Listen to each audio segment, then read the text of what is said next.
အာဏာကိုဆက်လက်ချုပ်ကိုင်နိုင်မဲ့အတိုင်ပင်ခံကောင်စီဥပဒေကိုအကြမ်းဖက်စစ်ကောင်ဆောင်ကဒီနေ့မှပြဋ္ဌာန်းလိုက်ပါတယ်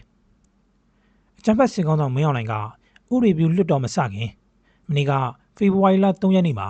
အာဏာကိုဆက်လက်ချုပ်ကိုင်နိုင်မဲ့အတိုင်ပင်ခံကောင်စီဥပဒေကိုပြဋ္ဌာန်းလိုက်ပါတယ်။စစ်ဗိုလ်ချုပ်တွေပါဝင်တဲ့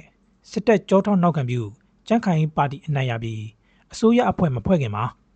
အကြမ်းဖက်စစ်ကောင်ဆောင်မင်းအောင်လှိုင်ကအတိုင်ပင်ခံကောင်စီဥပဒေကိုကြိုတင်ပြင်ဆင်လိုက်တာဖြစ်ပါတယ်။အစိုးရအဖွဲ့မှတက်လာတဲ့သမ္မတကပြည်ထောင်စုအတိုင်ပင်ခံကောင်စီဥက္ကဋ္ဌကိုတာဝန်ပေးခန့်အပ်ရမှာဖြစ်ပြီး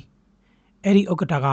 နိုင်ငံလုံခြုံရေးဥပဒေစိုးမိုးရေးနိုင်ငံတကာဆက်ဆံရေးငြိမ်းချမ်းရေးနဲ့ဥပဒေပြဋ္ဌာန်းရေးစတဲ့အရေးကြီးတဲ့ကိစ္စတွေကိုအကြံပေးတာညှိနှိုင်းတာတွေလုပ်ရမယ်လို့အဲ့ဒီဥပဒေမှာဖော်ပြထားပါတယ်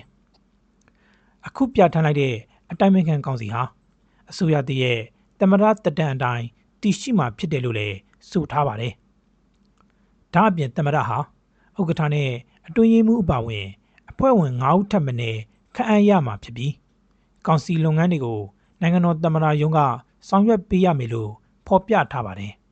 ။နိုင်ငံရေးလေးလာသုံးသပ်သူတွေကတော့အကြမ်းဖက်စစ်ကောင်ဆောင်မင်းအောင်လှိုင်ဟာ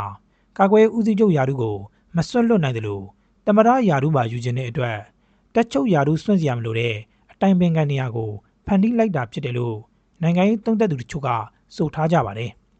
။လာမယ့်မတ်လမှာလွှတ်တော်ခေါ်ယူမှာဖြစ်ပြီးဧပြီလအတွင်းမှာအစိုးရသစ်ဖွဲ့မယ်လို့အကြမ်းဖက်စစ်တပ်ပြောခွင့်ရဗိုလ်ချုပ်စော်မင်းထွန်းကပြောဆိုထားပါတယ်။ပြီးခဲ့တဲ့2015ရွေးကောက်ပွဲမှာတော့မြို့သားဒီမိုကရေစီဖွဲ့ချုပ် NLD ပါတီအနိုင်ရခဲ့ပြီးလွှတ်တော်ခေါ်ယူချိန်မှာ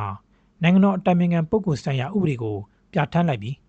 နိုင်ငံတော်အတိုင်ပင်ခံရာထူးကိုဒေါအောင်ဆန်းစုကြည်စီအနှင်းခဲ့တာဖြစ်ပါတယ်။စစ်တပ်ခေါင်းဆောင်မင်းအောင်လှိုင်ဟာသူတို့စိတ်ကြိုက်ရေးဆွဲထားတဲ့2008အခြေခံဥပဒေကတဆင့်သမ္မတဖြစ်နိုင်တဲ့အခွင့်အလမ်းရှိပေမဲ့သမ္မတယာတုရယူပါကစစ်တပ်ခေါင်းဆောင်အဖြစ်ကနေအနားယူရမှာဖြစ်တာကြောင့်အခုလိုပြည်ထောင်စုအတိုင်ပင်ခံကောင်စီဥက္ကဋ္ဌယာတုဖန်တီးကစစ်တပ်မှအနားမြူပဲလက်နက်ကင်တပ်နဲ့နိုင်ငံရေးအာဏာကိုတပြိုင်တည်းဆက်လက်ဆွဲကင်ထားဖို့ရည်ရွယ်လှုပ်ဆောင်တာဖြစ်တယ်လို့သုံးသပ်မှုတွေလည်းရှိနေပါတယ်